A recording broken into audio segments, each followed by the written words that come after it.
So Institute for Work-Based Learning is a standalone institute at Middlesex University, which runs programs of study, bachelor's degrees, master's degrees and doctorate degrees and all the intermediate degrees, as well as having a research centre, and runs the university APEL systems. And it's the APEL that we've had a bit of fun with, which is what I want to talk to you today, in terms of generic credit. Now, this morning when Christine spoke, and she talked about a future scenario in Europe, and we had the example of Sven. Now, what was it she said? She said after Sven had gone to the job centre and said what all his skills were, he was then, and I wrote it down exactly what she said, he was then referred to the official European informal credit system. And, well, this might be a taste of what that might look like in the future, although we've been doing it for 22 years now. And there doesn't seem to be much notice taken of it, but we think it's pretty marvellous. So just quickly run through what APEL can do, and I'm sure most of you already know this, that if you speak to people in Europe, as I have done, they've assumed that accrediting against experiential learning means accrediting against a fixed module in the university, showing you've got those skills and abilities that are already in that module. It's sometimes called APL, which is about certificated learning only, but I'm talking about the experiential learning. And it's sometimes called RPL. I've just come back from Australia and New Zealand, and that's what they call it there. And it's called other things as well. The word prior sometimes gets in the way. To me, what I learnt this morning was prior. So it's just the learning that you carry. And there is evidence of good practice around the world. I did a piece of research into this about 10 years ago, and there was lots of things going on in Canada, particularly in the French-speaking parts, for example. That's APEL. We've had a lot of fun with APEL and done lots of different things with it. You can accredit company training schemes, you can set up your own training schemes and accredit them.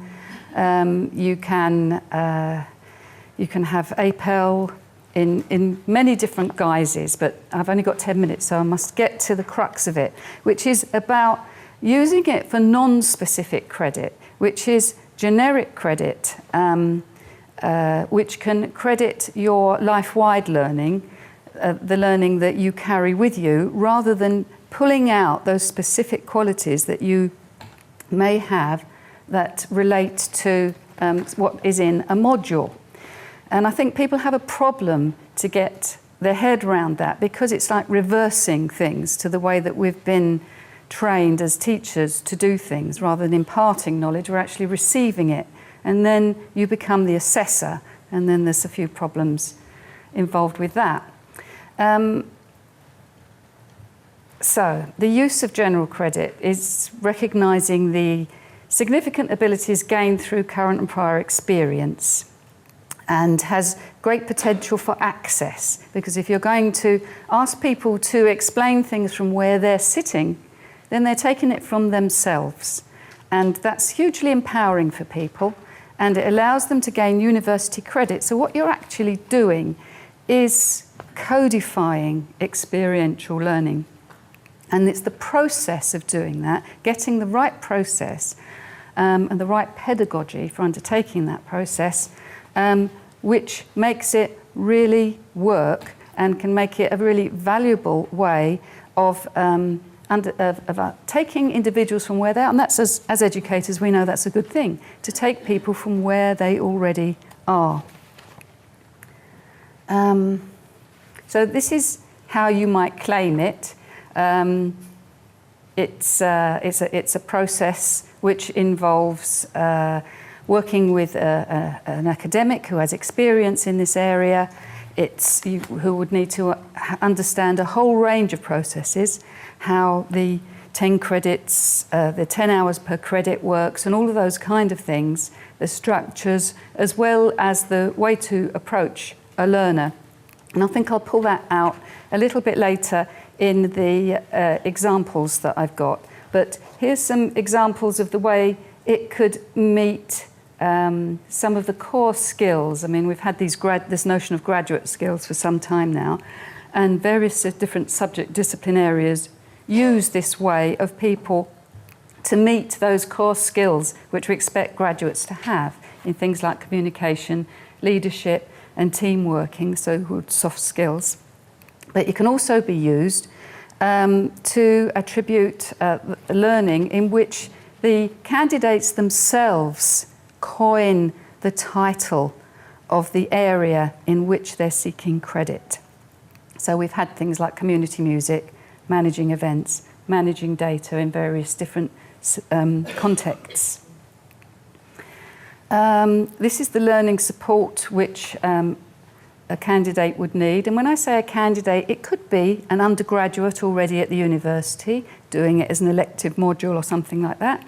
It could be a more mature person coming into the university who's taking some kind of award or just wants to do it for its own sake. That's possible too. The assessment, I think people will be interested in, because I think that's what is mainly going to benchmark it in terms of quality assurance.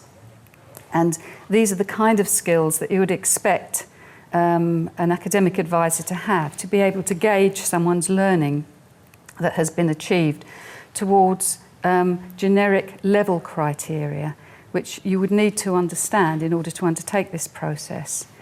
To have a good grasp of equivalencies and have expertise in judging levels against QCF, as well as the advisory skills of moving alongside someone in a facilitative way to help them draw out the kinds of abilities that they have that are going to attract university level credit. So here's 3 broad groups of people that have benefited. People undertaking professional re-qualification. So for example, we had a group of teachers from the West Indies who were experienced teachers, but their qualification wasn't recognised in this country. So they were able to gain credit, which we were then able to attribute towards a teaching certificate. On-the-job cohorts in organisations who have been able to, that's when we're working with employers, which we sometimes do and sometimes don't, or communities.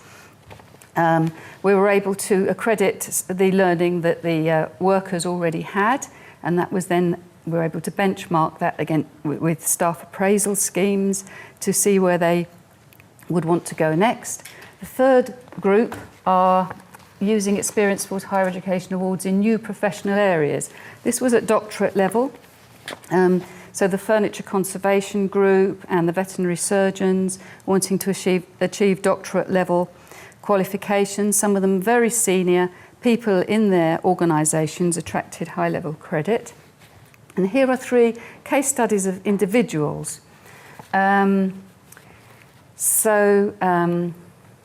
Yashpal was an undergraduate who came along to during an elective module in the summer school, and he didn't seem to have any credit at first, or he didn't seem to have any experience that would have attracted credit. And so I just said to him, "Do you speak any other languages?" And he said, "I did French at school, but I wasn't very good at it." So I thought, well, that's not going to give you university level credit, is it? Anyway, so as the conversation drew on, it turned out that he actually did work in his father's restaurant on a part-time basis. In fact, his father used to disappear back to India for long periods of time, and he would run the whole thing. And then he would be speaking to some of the people that worked in the restaurant in a different language. And then he'll be translating the language and interpreting the language. And it turned out anyway, that he had a whole list of skills, and his areas, different areas of learning which attracted credit were in communication, business and management, catering, and the communication also covered those language skills I spoke about. I'll just do Nicholas. He was a mature candidate, and he played the cello. This is my background as a music educator way back. And so I had some sympathy for him. He had grade 8, which is the highest of the Associated Board of Music. And he also had the teaching qualification at grade 8. And he'd been out in the community for several years. And what he was involved in was setting up community groups in hospitals and things like that, and getting people to engage with him in his music. So this was about people that already had a qualification, but then through their work experience had engaged further and had added value, if you like, and he managed to attain credits for that. I'll just whiz through a bit further. So university systems and policy need to be engaged with in order to be able to have this kind of generic credit available to people. Schools with their subject disciplines need to be open to taking in these kind of skills and abilities, rather than saying they've got to have this foundational level stuff, although obviously in some cases they must have to, but some thinking you'd think would need to go into it. And this is an initiative that governments across Europe are seeking.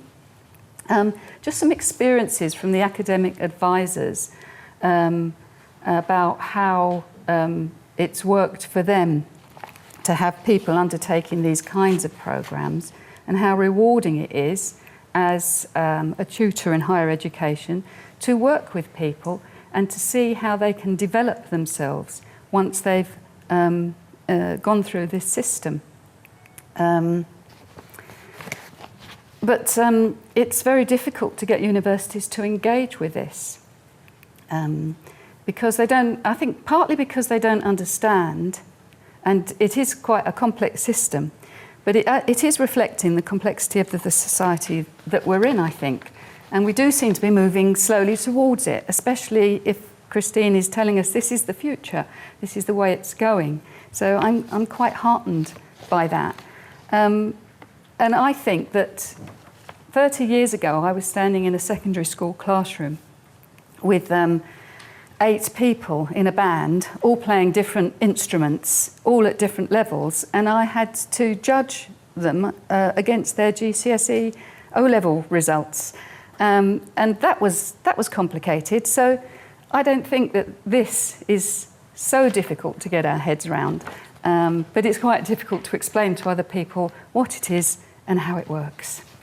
Thank you very much, Carol.